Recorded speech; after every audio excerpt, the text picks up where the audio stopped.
So over the weekend, the 2022 class was officially announced. The Final Four weekend festivities going on in New Orleans and the Basketball Hall of Fame class of 2022. They'll be enshrined formally September 10th in Springfield, Mass. The after party is at Alf the Alien Opiner's house. So if you want, contact him. You can RSVP. So if you didn't hear who's in, and maybe not, the class of 2022 includes Spurs backup Manu Ginobili, Warriors star Tim Hardaway Sr. There's a couple WNBA players, Swing Cash. I had a rookie card. Lindsey Whalen, also a Hall of Famer. NBA coaches George Karl and Del Harris are in the Hall of Fame. WNBA coach Marianne Stanley is a Hall of Famer. NCAA coach Bob Huggins, how was he not already in?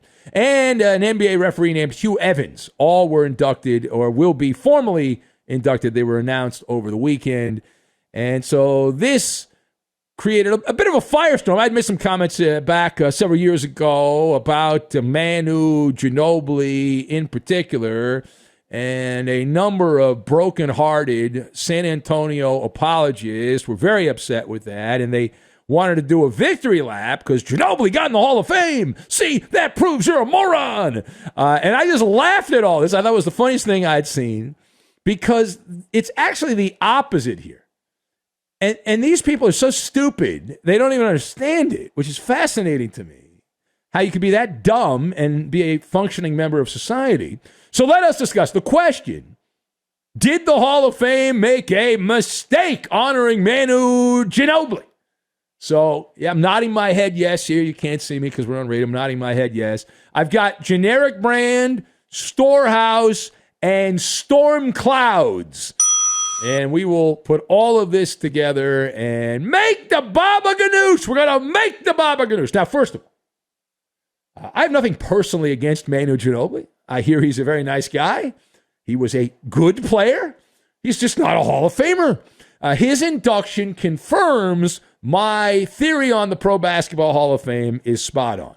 That little dusty museum in Springfield, Mass.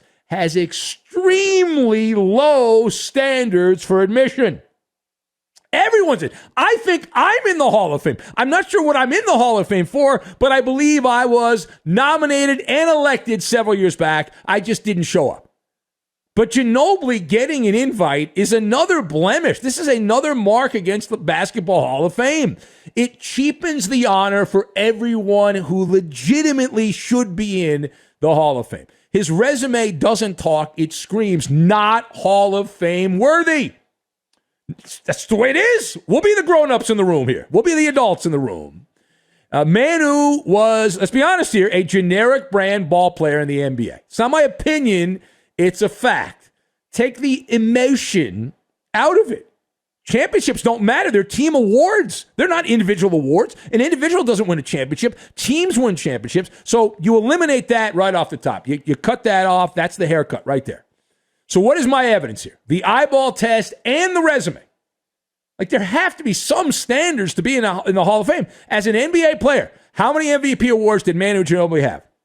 The same number that you had and I had. We were even with Manu Ginobili. All right, well, maybe he finished in the top five, right? How many top five finishes, 15, 16-year career, how many top five finishes did Ginobili have for the MVP award? None! Not one! The same number as you and I. Okay, well, maybe he was an all-NBA guy, though. I'm sure he made an all-NBA first team, right? Let me check my notes. No, he did not make an all-NBA first team. All right, how about second team? Must have been second team all-NBA as a Hall of Famer. Yeah, at some point, you got to be first or second team to be in the Hall of Fame.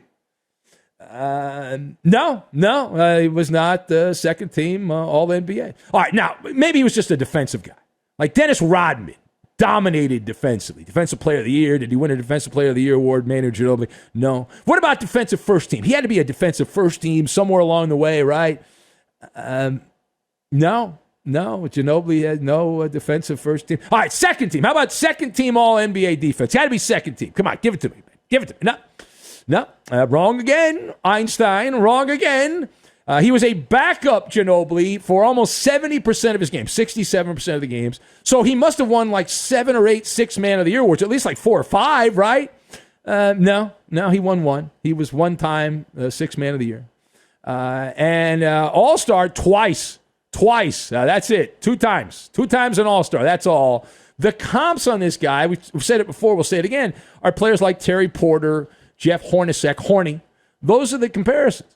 And even with a low admission standard to the Hall of Fame, those guys are not in Springfield, Mass. They're not Hall of Famers. Now, secondly, people that know basketball understand Manu Ginobili, well, again, a good player as a glue guy for the San Antonio Spurs, not a Hall of Fame player. Did not rise to the level of elite Hall of Fame status with any reasonable standards.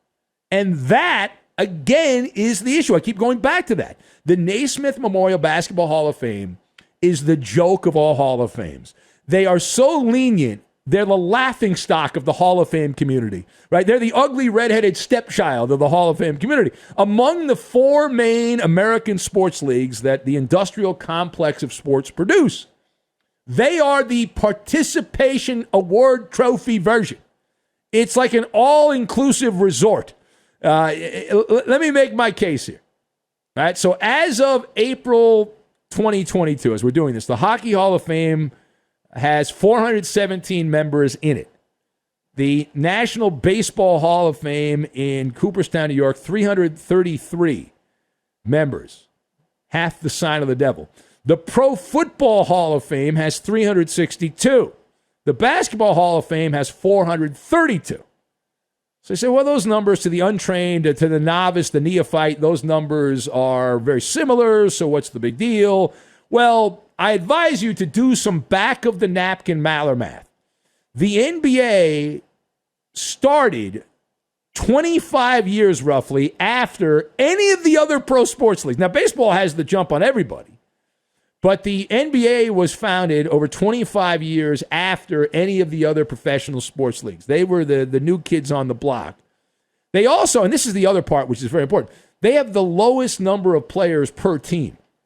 Each team has 12 or 15 players, give or take, and with most teams only using about 8 to 9 players in the rotation for a given team. So that means the NBA has the smallest inventory in the warehouse of players to choose from by far, and still the Basketball Hall of Fame has as many inductees as the other leagues. And you ever heard of an NBA player being snubbed from the Hall of Fame?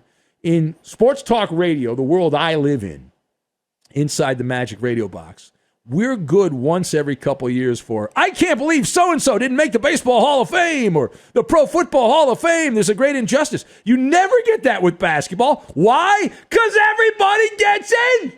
Everybody gets a trophy. Everyone gets a trophy. And the induction into the Hall of Fame, which I believe should be rare and appropriate, it should be exclusive. Otherwise, it cheapens the value of those that actually get in. I look at it, I'll use the analogy. When I was a kid, I loved baseball cards. I'm old, so I like baseball cards. And I was convinced that my investment in Upper Deck Ken Griffey Jr. rookie cards, the first card for Upper Deck, was going to send me to the moon and beyond. That I was going to be a robber baron because I had my hands on these rookie baseball cards of this baseball player, Ken Griffey Jr. Very valuable at the time, until they decided to keep printing copies of those Ken Griffey Jr. cards, and suddenly they were not worth much of anything. The class of 2022 is a perfect example. It shows you they let everyone get a nice little ribbon in the Basketball Hall of Fame. Now, I'll give you another example. Del Harris and George Karl are now in the Hall of Fame. Good dudes. I spent a lot of my time when I was a kid coming up in radio in the 90s, and those guys were coaching different NBA teams. Del Harris in particular. I had to cover the Laker beat, and he was out there in those days, and very nice, soft-spoken, had to get the mic right down his throat to get the audio quality I needed when I was working for the Mighty 690 there in San Diego. But Del Harris spent a lot of time interviewing. And he was the guy that a lot of the cliches that I use, that I mock the cliche, came from Del Harris. And he'd say guys on the Lakers who were terrible, he'd say, well, they do things that don't show up in the box score. And I'm like, well, okay, well, Let's see, points, rebounds, assists, like those seem all important things. What doesn't show up in the box score? But they're in the Hall of Fame. George Karl, as an NBA coach, 27 seasons, good but not great. Good but not great. He won one Coach of the Year award. His teams were 25 games under 500 in the playoffs. Hall of Famer. Del Harris, 14 seasons. Rockets, Bucks, Lakers, among others. Delmer, better known by his nickname when he coached, Dole Harris. His teams had a .432 winning percentage in the playoffs, the same, by the way, as George Karl, Hall of Famer. Hall of Famer, my big fat tookus, Hall of Famer. All right, final thought. So let's get back to the Manu Ginobili story, because I do get a kick out of the reaction. I feel really, it's sad. I feel like they're pathetic, these Spurs people. The reaction of the Spurs fan to my position on Manu is telling. It's a bad look, man. It's a bad look. You're stuck in Mayberry. Your car broke down. I get it. San Antonio as an NBA franchise is irrelevant these days. They're flying through some dark clouds. The storm clouds are there. They're something like 12 games under 500, give or take. They only have a shot at the playoffs because of the Fugazi play-in tournament. It's a team of flotsam and jetsam. You don't have one household name on that squad. There's not one, what we would call a star, a name brand star, a household name on that team. So there's storm clouds there. Okay, we get that. We understand that. You got a bunch of nobodies on that team. So I got the Spurs fans who are clutching on to the glory days, which is humiliating, is what it is. Quit living in the past. People who live in the past are failures, and they're going to fail forever. So stop with this, okay? Let it go.